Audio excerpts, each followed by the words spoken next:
Hey everyone, Aaron here. Welcome. I am coming to you to give you a logic puzzle of the day. All right. This logic puzzle is called a Pathfinder, and at first glance, it's going to look like it's kind of easy, but when you really dig into it, it's going to be a little trickier than you might think. Now, if you can solve this, find the link in the description, send it back to me completed. I'll give you my email in the description as well. If you can send it back to me completed, I'm going to give you 50% off one of my fantastic classes that I offer on OutSchool. You all I'll give you the link as well to my classes, and you can see which one you would do. More than that, you can just prove to yourself that you are definitely a logical thinker. Okay. Now, here it is. You see, you're going to be making a path. This is clearly a pathfinder, and it says draw a path that leads from one of the maze's openings to the other. Here's the two openings. It has to start in one and end in one. Either way, the path that you make can move. If you're, let's say I'm right here, can move up, down, left, right, but cannot move diagonally. So I can't make a move from here through through an X here or a plus to this square. That's an illegal move. Has to go through a gap. All right. Now the black number. This is the numbers when it gets difficult, is these black and red numbers. Okay, the black number tells you how many cells the path passes through in that single horizontal or vertical line of boxes. See this too? It's only connected to a horizontal row. So out of the three, it can only go into two of these. At the bottom, these are all connected to columns. And so out of 1, 2, 3, 4, 5, 6, 7, 8, you can only go through 6 of these boxes. Out of 8, again, you can only go through 3. And over here, that's right, you can only go through 4. It gets even trickier when you see that there's the red numbers here. Now, the red number indicates the total number of cells that the path passes through in both its vertical and horizontal boxes. Let's take this 5 here.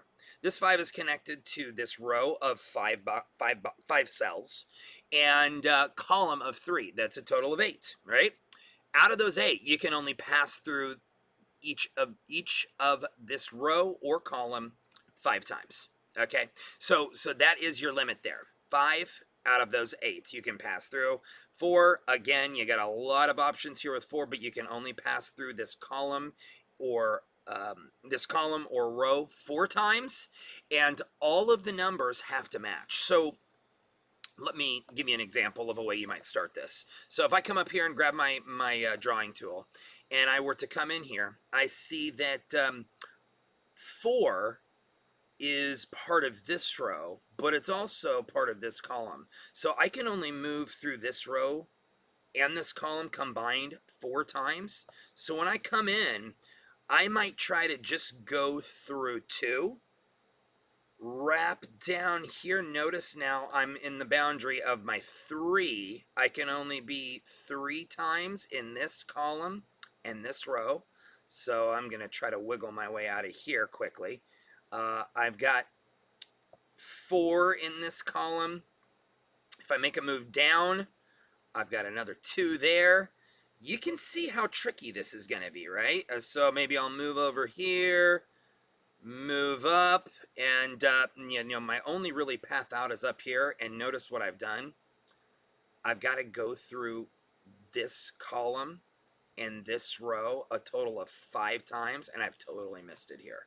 So I've got to rethink, what we're going to do here. So if I were to take that away, and rather than what I did, maybe I go down like one of these kind of things, you can see maybe now I can grab onto a little more here. All right. Now, again, you have to make sure 1, 2, 3, 1, 2. Ooh, that's 5 right there. I may have actually given you a little bit of a hint on the way to start this thing.